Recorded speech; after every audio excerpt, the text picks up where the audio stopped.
ఉద్దానం ఈ పేరు చెప్తే కిడ్నీ వ్యాధి పీడితులే గుర్తొస్తారు. బహుశా ప్రపంచంలో ఎక్కడా లేని విధంగా ఈ గ్రామీణ ప్రాంతంలోనే అత్యధికంగా కిడ్నీ రోగం బారిన పడిన వారు ఉన్నారు. 2015 నాటికి దాదాపు 35,000 మంది ఈ వ్యాధికి గురైనట్లు అంచనా వేశారు. గడిచిన 10 ఏళ్లలో 4,500 మంది ఈ కిడ్నీ రోగాలతో మరణించారని ప్రపంచ ఆరోగ్య సంస్థ అంచనా. ఈ ప్రాంతం ప్రధానంగా వ్యవసాయ ఆధారితమైంది. ప్రధానంగా వరి పండిస్తారు. రైతుల్లో 20% మంది ఈ వ్యాధి బారిన పడుతున్నారని అంచనా వేశారు. కిడ్నీ రోగ పీడితులను ఆదుకునేందుకు ఈ ప్రాంతంలో డయాలసిస్ కేంద్రాలను ప్రభుత్వం ప్రారంభించింది. అందుకు 70 మెషీన్లను ఉపయోగిస్తోంది. ఆస్పత్రులను ప్రత్యేకంగా ఏర్పాటు చేయడంతో పాటు 200 పడకల సామర్థ్యం కలిగిన సూపర్ స్పెషాలిటీ వైద్యశాల, పరిశోధనా కేంద్రాన్ని ఏర్పాటు చేస్తున్నారు. అయితే సురక్షితమైన తాగునీటిని అందించడమే ఇక్కడి ప్రాంత ప్రజలకు శాశ్వత పరిష్కారం అవుతుందని నిర్ణయించారు. దీనిపై సుదీర్ఘ అధ్యయనం తర్వాత రక్షిత తాగునీటి సరఫరా లేకపోవటం వల్ల, అదే సమయంలో భూగర్భ జలాలపైనే ఆధారపడటం వల్ల వ్యాధి తీవ్రం అవుతోందని గుర్తించారు.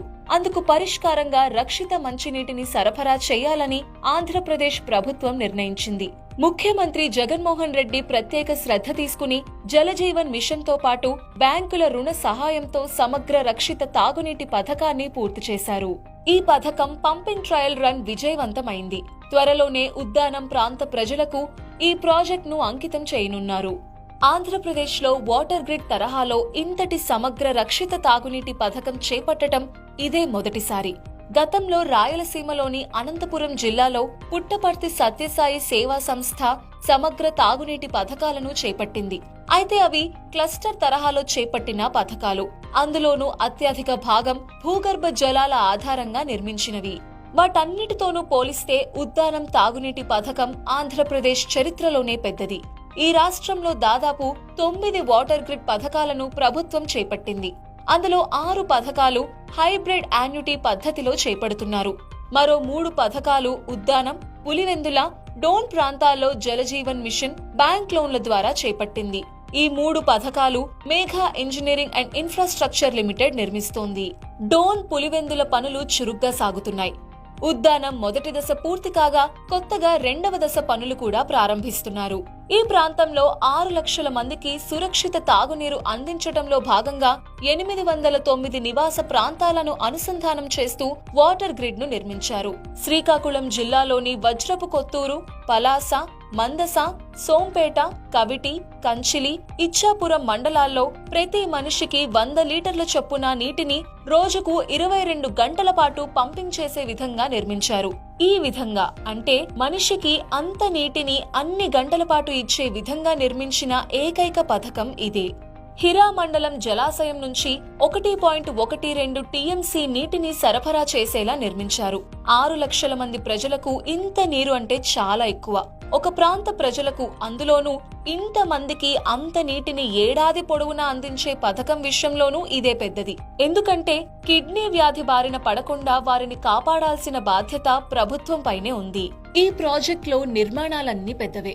ఆంధ్రప్రదేశ్లో ఇంత పెద్ద డ్రింకింగ్ వాటర్ ప్రాజెక్ట్ ప్రభుత్వం నిర్మించటం ఇదే తొలిసారి. ప్రధానంగా నీటి శుద్ధి ప్లాంట్ ను రోజుకు 84 మిలియన్ లీటర్ల సామర్థ్యంతో నిర్మించారు. దీంతో పాటు 14 భారీ జలాశయాలను వివిధ ప్రాంతాల్లో నిర్మించారు. ఇవి ఒక్కో దాని సామర్థ్యం కనీసం 40 కిలోలీటర్ల నుంచి 2000 కిలోలీటర్ల వరకు ఉంటుంది. ఇవి ప్రధానంగా పలాస, సోంపేట ప్రాంతాల్లో ఏర్పాటయ్యాయి. ఈ విధంగా వాటర్ గ్రిడ్ లో అధిక సంఖ్యలో ఆ విధమైన నిర్మాణాలు ఉండటం అరుదు. ఇక హిరా మండలం జలాశయం నుంచి నీటిని పంప్ చేసిన తర్వాత శుద్ధి చేస్తారు. ఆ తర్వాత గ్రౌండ్ లెవెల్ బ్యాలెన్సింగ్ రిజర్వాయర్లు అంటే భూమిలో ఉండే నిర్మాణాలు 19 ఉంటాయి. ఎక్కడా లేని విధంగా ఈ ప్రాజెక్ట్ లో రైల్ రోడ్ క్రాసింగ్స్ అత్యధికంగా ఉన్నాయి. జాతీయ రహదారులు, రైల్వే లైన్లతో పాటు రివర్ క్రాసింగ్లు మొత్తం 23 ఉన్నాయి. వంశధార, మహేంద్ర తనయ, బహుదా నదుల మీద క్రాసింగ్స్ కోసం హిరా మండలం, పలాస, సోంపేట ప్రాంతాల్లో మొత్తం మీద దాదాపు కిలోమీటర్ పొడవునా బ్రిడ్జ్ వంటి దాన్ని నిర్మించారు.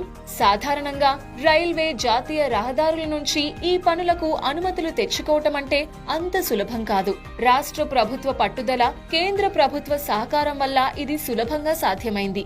హిరా మండలం వద్ద ఇంటేక్ వెల్ తో పాటు 1/2 కిలోమీటరు పైగా పొడవైన అప్రోచ్ బ్రిడ్జ్ ని పంపింగ్ కోసం నిర్మించారు. ప్రధానంగా 4 పంప్ హౌస్లను బలియ పుట్టుగా, షహల్ల పుట్టుగా, జలాంతర కోట, పెద్ద నేలావతిలలో నిర్మించారు. ఈ 4 ప్రాంతాల్లోనూ 6 పంపింగ్ మెషిన్లను ఏర్పాటు చేశారు. హిరా మండలం జలాశయం వద్ద ప్రధానమైన ఇంటేక్ వెల్ కి 3 పంపింగ్ మెషిన్లను ఏర్పాటు చేశారు. భవిష్యత్తులో ఉద్దానం ప్రజలు కిడ్నీ సమస్యకు గురయ్యే అవకాశం ఉండబోదని అంచనా. ప్రజలు బోరు నీటిపై ఇక ఆధారపడాల్సిన అవసరం ఉండదు. ఒక్కొక్కరికి రోజుకు 100 లీటర్ల చొప్పున 30 ఏళ్ల పాటు తాగునీరు అందించేలా ఈ ప్రాజెక్టును నిర్మించారు. అంతే సుదీర్ఘ కాలం పాటు ప్రయోజనాలు నెరవేర్చేలా ఒక ప్రాంత ప్రజల తాగునీటి అవసరాల కోసం వాటర్ గ్రిడ్ ను నిర్మించడం అనేది ప్రత్యేకం.